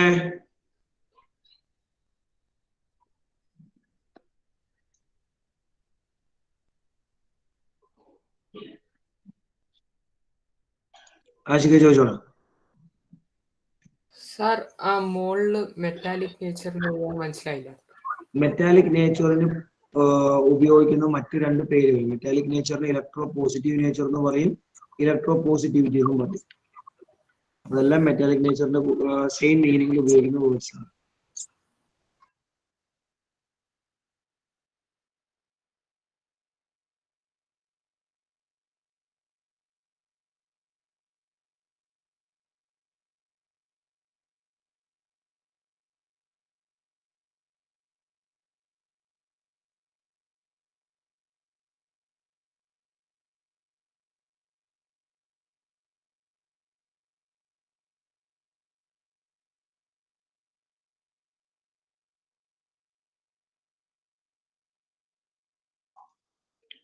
സ്പീഡ് ആവട്ടെ കേട്ടോ. നിങ്ങൾക്ക് തിരിയുന്ന പോലെ നോട്ട് ചെയ്യണേ. നിങ്ങൾക്ക് തിരിയുന്ന പോലെ എടുത്തെടുത്ത് പറയാണ്.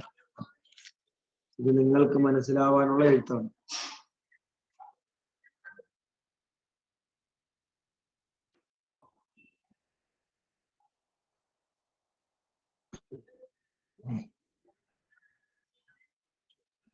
എഴുതി കഴിഞ്ഞോ എല്ലാവരും?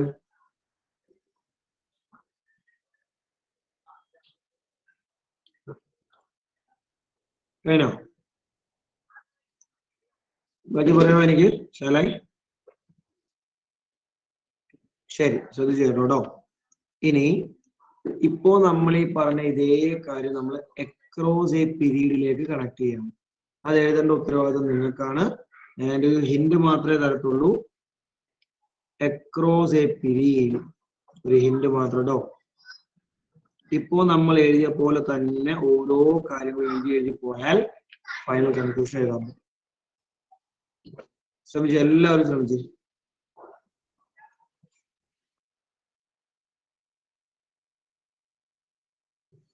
നമ്മൾ എഴുതി പോയ പോലെ തന്നെ ഓരോ കാര്യവും എഴുതി പോവുക. സൈസ്, അട്രാക്ഷൻ, ഇലക്ട്രോണെ കളയുന്നതിന്റെ സാധ്യത, മെറ്റാലിക് നേച്ചർ.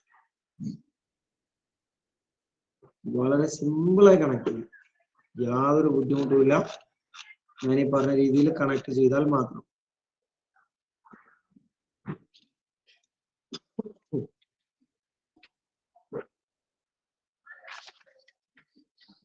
ഇടാം ചോദിക്കുന്നവർക്ക് എനിക്ക് എക്സ്പ്ലനേഷൻ തന്നെ.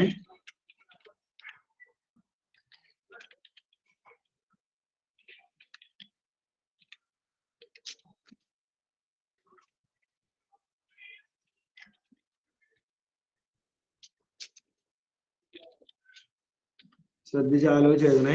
ചുമ്മാ ആരോ അങ്ങോട്ടും ഇങ്ങോട്ട് കളിക്കുകയല്ല. ശ്രദ്ധിച്ച് എഴുതുന്ന കൂട്ടത്തിൽ ചിന്തിച്ച് എഴുതണം. എഴുതുന്ന കൂട്ടത്തിൽ ചിന്തിച്ച് എഴുതണം. ചുമ്മാ ആരോട്ട് എഴുതി വെക്കുകയല്ല. 30 സെക്കൻഡ്സോടെ മാക്സിമം.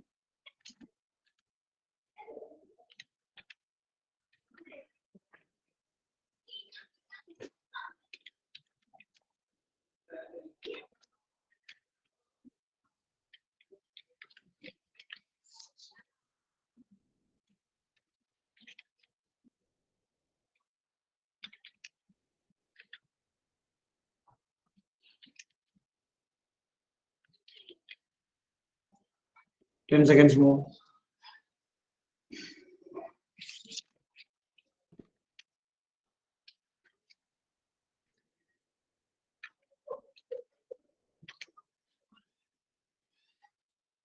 മതി. അബ്ദുൽ ഖഹാർ എന്ന് പറഞ്ഞാൽ എങ്ങനെ കണക്ട് ചെയ്യാൻ പറ്റുമെന്ന് കേൾക്കട്ടെ.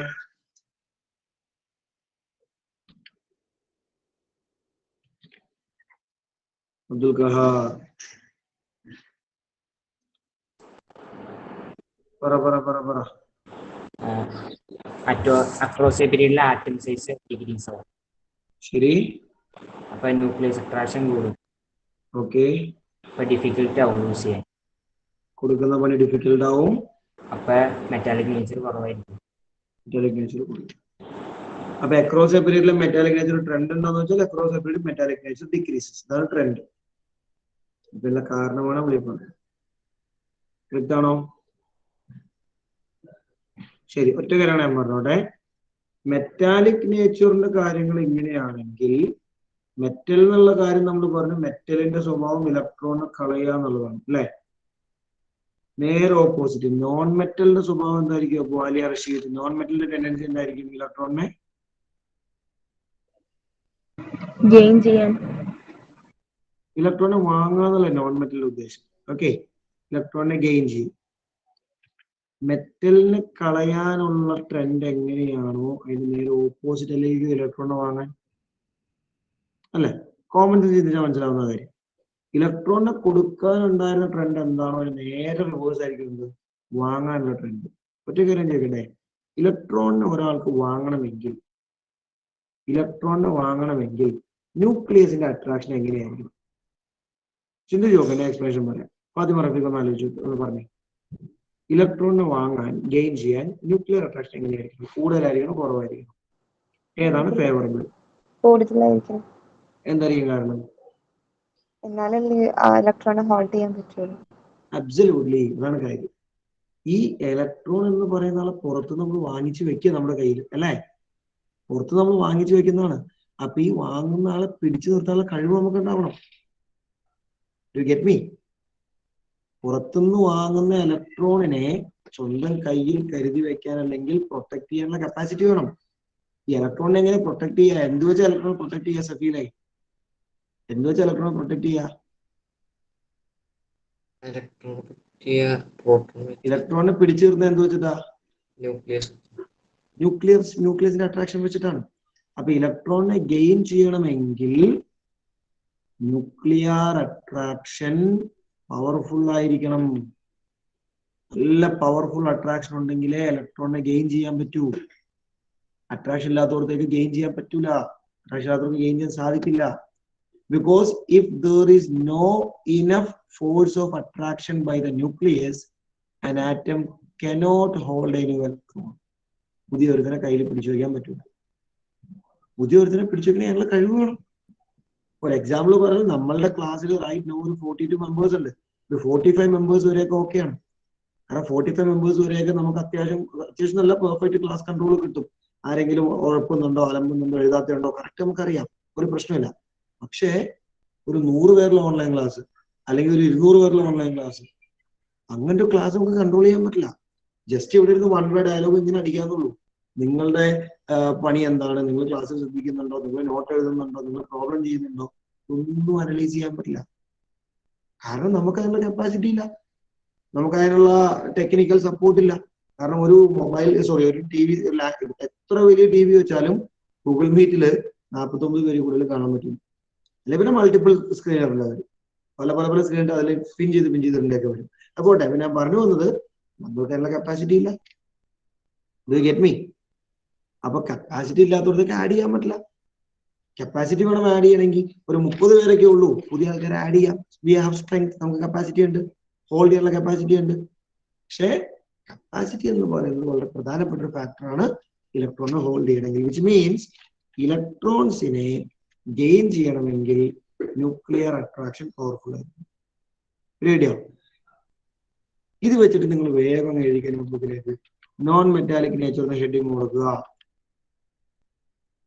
നോൺ മെറ്റാലിക് നേച്ചറിന് ഹെഡിങ് കൊടുക്കുക. എന്നിട്ട് ഡൗൺ ദ ഗ്രൂപ്പിലെയും അക്രോസ് ദ പീരീഡിലെയും ട്രെൻഡ് എഴുതുക. വേഗം എഴുതി. ഡൗട്ട് ആണോടാ? സാർ, അപ്പൊ ഇലക്ട്രോണിനെ വാങ്ങുമ്പോ ആദ്യം ഉണ്ടായ ഇലക്ട്രോൺ ഒക്കെ പോവില്ലേ? ഇല്ല, അമരോളിന്റെ അവിടെ ഉണ്ടാവും. ഇപ്പൊ ക്ലോറിൻ ന്യൂക്ലിയസ്, ഒന്നാമത്തെ ഷെല്ല്, രണ്ടാമത്തെ ഷെല്ല്, മൂന്നാമത്തെ ഷെല്ല്. ഇതിൽ ശരിക്കും ഒന്നാമത്തെയും രണ്ടാമത്തെയും ഷെല്ലിൽ കാര്യമായ റോളൊന്നുമില്ല. മൂന്നാമത്തെ ഷെല്ലില് നിലവില് ക്ലോറിന്റെ കോൺഫിഗറേഷൻ 287 ആണ്. അപ്പൊ തേർഡ് ഷെല്ല് 7 ഇലക്ട്രോൺ ഉണ്ട്. അവർ 7 പേര് എങ്ങനെ ഇരിപ്പുണ്ടാവും? അവർ 7 പേര് ഈ മൂന്നാമത്തെ ഷെല്ലില് 1, 2, 3, 4, 5, 6, 7 ഇങ്ങനെ ഇരിക്കുക. എട്ടാമത്തെ ആളത് എവിടെ വന്നെ? ഇതല്ലേ, എട്ടാമത്തെ ആൾ ഇവിടെ വരും. ബാക്കി 7 അവിടെ ഇരിപ്പുണ്ടാവും. അതാണ് പുതിയതായിട്ട് വരുന്നവനെ കൂടി അവിടെ പിടിച്ചിരുത്താനുള്ള കപ്പാസിറ്റി വേണം. എന്തിനാണ് പണിയുന്നത്?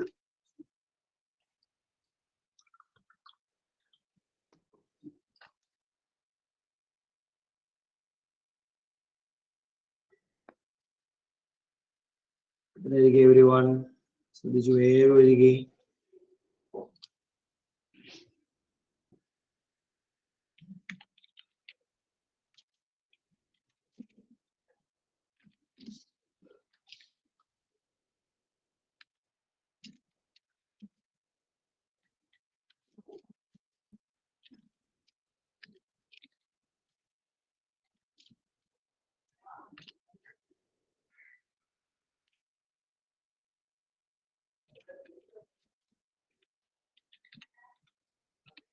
സ്പീഡ് ആവണം കേട്ടോ.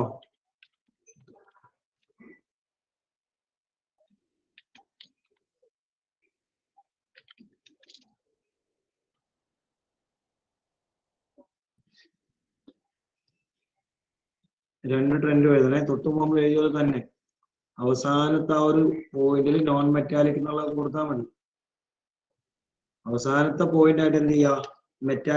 നോൺ മെറ്റാലിക് നേച്ചറിന് പകരം നോൺ മെറ്റാലിക് നേച്ചറിന്റെ കാര്യം എഴുതും അവസാനത്തെ പോയിന്റിൽ. അത്ര മാത്രം. അവസാനത്തെ പോയിന്റിൽ നോൺ മെറ്റാലിക് നേച്ചറിനെ അഡ്രസ് ചെയ്യും. അവസാന പോയിന്റ്, വേറെ ഒന്നുമില്ല. സ്പീഡ് ആവട്ടെ.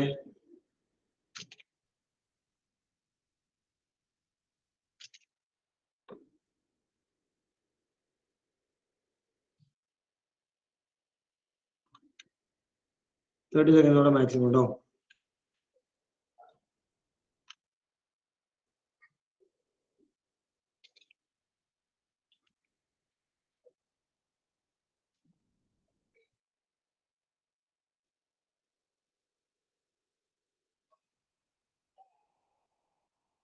Thirty seconds more.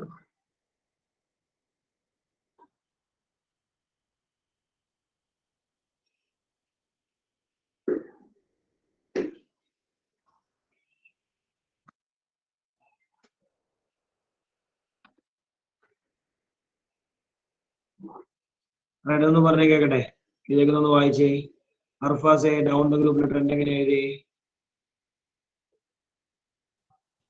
When atomic size increases, nuclear attraction decreases. It is also easy to gain electrons and non-metallic nature increases.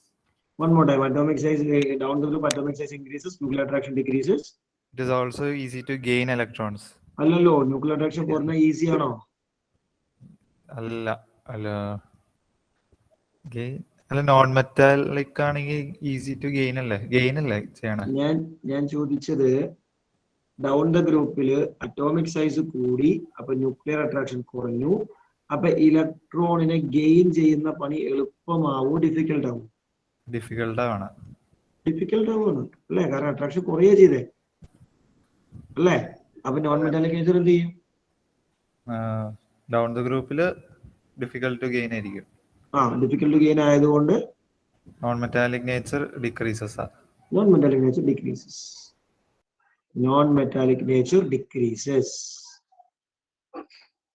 Non-metallic nature decrease ചെയ്യും. ഡൗട്ട് ഉണ്ടെങ്കിൽ ചോദിക്കണം കേട്ടോ. നോൺ മെറ്റാലിക് നേച്ചർ ഡിക്രീസ് ചെയ്യും. നിങ്ങൾ കൃത്യമായിട്ട് കംപ്ലീറ്റ് എഴുതിക്കോളേ. ഷോർട്ടാക്കി എഴുതിയേ ഉള്ളൂ. Non metallic nature decrease ചെയ്യും. Across a period statement വായിച്ച Muneera. Across a period atomic size decreasing, attraction increasing, electron easier, non-metallic electron one more time. Electron easier, gain easier. It is easy to gain electron. Sure. Easy to gain electron. So non-metallic nature non-metallic nature തീർച്ചയായിട്ടും. Point എഴുതാൻ കിട്ടിയിട്ടില്ലെങ്കിൽ ചോദിച്ചാൽ ഞാൻ പറയാതോ. നിങ്ങൾക്ക് കിട്ടിയെന്നുള്ളതാണ്. നിങ്ങൾ തന്നെ എഴുതാണ് നല്ലത്. So you can write in exam also. നിങ്ങൾക്ക് തന്നെ എഴുതാൻ പറ്റും.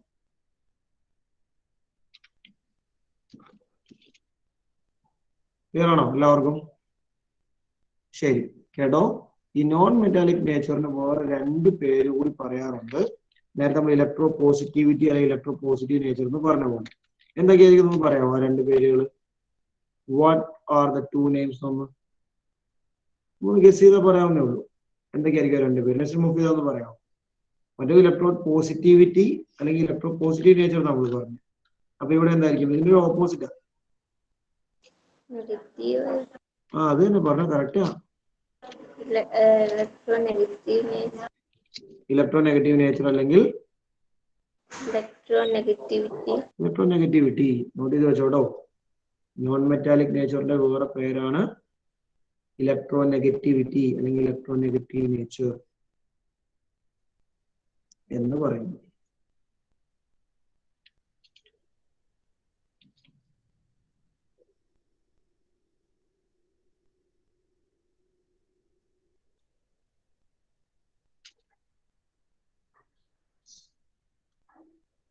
കഴിഞ്ഞോ എവരിവൺ? ശരി, അപ്പൊ ടെക്സ്റ്റ് ഒന്ന് ഓപ്പൺ ചെയ്തേ. Page number 18.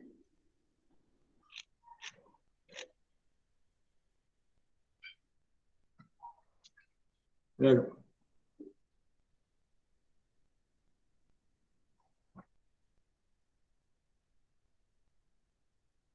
എടുത്തോ? ശരി, ഒന്ന് വായിച്ചാൽ തന്നെ റഷീദ്. ആക്ടിവിറ്റി 5.1 താഴത്തെ പാരഗ്രാഫ്. ആക്ടിവിറ്റി 5.10 എന്ന കോളത്തിന്റെ താഴത്തെ paragraph. Nuclear charge acting on the valence shell electrons increases across a period, the tendency to lose electrons will decrease. Down the group, the effective nuclear charge experienced by valence electrons is decreasing because the outermost electrons are further away from the nucleus. Therefore, these can be lost easily. Hence, metallic character decreases across a period and increases down a group. Non-metals, on the other hand, are electronegative. They tend to form bonds by gaining electrons. Let us learn about the variation of this property. As the trends in the electronegativity show, non-metals are found on the right-hand side of the periodic table towards the top. These trends also help us to predict the nature of oxides formed by the elements, because it is known to you that the oxides of metals are basic and that of non-metals are acidic in general. നമ്മൾ already third chapter പഠിച്ച കാര്യമാട്ടോ. പക്ഷെ എക്സാമിന് ചോദിക്കാറുണ്ട്, ഈ ചാപ്റ്ററിലും ചോദിക്കാറുണ്ട്. മെറ്റൽസിന്റെ oxides basic ആണ്, non മെറ്റൽസിന്റെ oxides acidic ആണ്. നമ്മൾ ആക്ടിവിറ്റി ഒക്കെ ചെയ്ത കാര്യമാണത്. ഒന്ന് നോട്ട് ചെയ്ത് വെച്ചു, കാരണം 1 മാർക്കിന്റെ ക്വസ്റ്റൻ അത് ചോദിച്ചിട്ടുണ്ട് ഇതിന് മുമ്പ്. Metals of oxides of metals are dash എന്ന് പറഞ്ഞിട്ടേ. സോ പോയിന്റ് നോട്ട് ചെയ്ത് വെക്കുന്നത് നല്ലതാണ്. നമ്മൾ നോട്ട്ബുക്കിൽ എഴുതിയ ഡീറ്റെയിൽ ആയിട്ട് എഴുതിയ കാര്യത്തെ അവിടെ ക്യാപ്സ്യൂൾ ആക്കി കൊടുത്തേക്കുന്നു നമ്മൾ കേട്ടോ. ടെക്സ്റ്റ് ബുക്ക് നമ്മൾ വായിച്ച പോർഷനിലെ ഇതേ റിപ്പീറ്റേഷൻ തന്നെയാണ്, വേറൊന്നും അതിൽ പുതിയതായിട്ടില്ല, അത് സെയിം റിപ്പീറ്റേഷൻ ആണ്. Nothing new.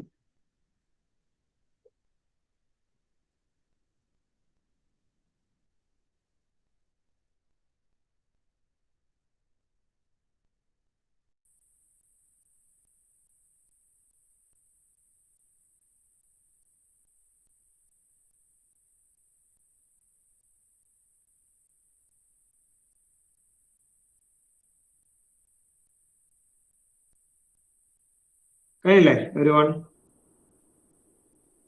ഓക്കെ, ശ്രദ്ധിച്ചു കേട്ടോ. അപ്പൊ ഇനി നമ്മുടെ ചാപ്റ്ററിന്റെ ഡിസ്കഷൻ ശരിക്കും തീർന്നു.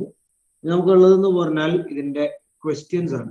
ഈ ക്വസ്റ്റ്യൻസുമായി ബന്ധപ്പെട്ട് എനിക്ക് 2 കാര്യങ്ങൾ പറയണം. നമ്മുടെ ടെക്സ്റ്റ് ബുക്കിലെ എക്സസൈസ് ക്വസ്റ്റ്യൻ എന്തായാലും ചെയ്യാനുണ്ട്. ഇത് കൂടാതെ ഇപ്പൊ നമ്മൾ പഠിച്ച മെറ്റാലിക് നോൺ മെറ്റാലിക് നേച്ചറുമായി ബന്ധപ്പെട്ട് വരുന്ന ചില ക്വസ്റ്റ്യൻസ് ഉണ്ട്. ഓക്കെ, ആ ക്വസ്റ്റ്യൻ എങ്ങനെയാന്ന് വെച്ചാൽ, ഒന്ന് ഡയറക്റ്റ് ഇപ്പൊ ഈ പറഞ്ഞതുപോലെ what is variation of metallic nature or non metallic nature across period down the group എന്നൊക്കെ പറഞ്ഞാൽ ഡയറക്റ്റ് ചോദിക്കാം. അപ്പൊ നമ്മൾ പഠിച്ച എക്സ്പ്രഷൻ നേരെ എഴുതാൻ. വേറെ ചില ക്വസ്റ്റ്യൻ ഉണ്ട്. എങ്ങനെയാന്ന് വെച്ചാൽ, ഈ പീരിയോഡിക് ടേബിളിന്റെ ഒരു പോർഷൻ, അതായത് ഇങ്ങനെ നമുക്ക് തരും ചെറിയൊരു പോർഷൻ, പീരിയോഡിക് ടേബിളിന്റെ ഒരു portion, something like this. Okay, ഇങ്ങനെയൊക്കെ ഒരു പോർഷൻ നമുക്ക് തരും, തന്നിട്ടുണ്ടല്ലോ ഇവിടെ. അപ്പൊ ഇവിടെയൊക്കെ ഇങ്ങനെ ഇതുണ്ടാവും കേട്ടോ, ഗ്രൂപ്പ് പീരീഡ് ഒക്കെ കാണിച്ചിട്ടുണ്ടാവും. എന്നിട്ട് ഇവിടെ ചുമ്മാ ഒരു എ, ഇവിടെ ഒരു ബി, ഇവിടെ ഒരു സി, ഒരു ഡി, ഇ, ഇങ്ങനെയൊക്കെ എഴുതിയിട്ടുണ്ടോ. എന്നിട്ട് ഇവരിൽ ആരാണ് ഏറ്റവും നല്ല മെറ്റൽ, ആരാണ് ഏറ്റവും നല്ല നോൺ മെറ്റൽ എന്നൊക്കെയുള്ള ചില ക്വസ്റ്റ്യൻ നമുക്ക് ഒന്നും വരും. ക്വസ്റ്റ്യൻ മനസ്സിലായോ? ഇങ്ങനെയുള്ള ചില ക്വസ്റ്റ്യൻസ് ഈ മെറ്റാലിക് നോൺ മെറ്റാലിക് എന്ന് വരും. അതെങ്ങനെ ആൻസർ ചെയ്യണമെന്ന് കൂടി നമുക്ക് അറിയേണ്ടതുണ്ട്. നമ്മുടെ എക്സസൈസുമായുള്ള ഡിസ്കഷനിൽ എന്തായാലും വരും കേട്ടോ. അപ്പൊ അതുകൂടി പറഞ്ഞാൽ ഔദ്യോഗികമായി നമുക്ക് കെമിസ്ട്രി എന്ന സബ്ജക്റ്റ് കൂട്ടിവയ്ക്കും. ഓക്കെ, ആ ചർച്ച നമ്മൾ നാളത്തേക്ക് നടത്തും. ഇപ്പൊ ലീവ് ചെയ്യണ്ട. ജോൺ സാർ ജോയിൻ ചെയ്തിട്ടുണ്ട് for your result analysis. We will continue tomorrow at the same time with the exercise. Remaining on tomorrow. John sir, please. Thank you. Have a nice day. Hello, good evening, students.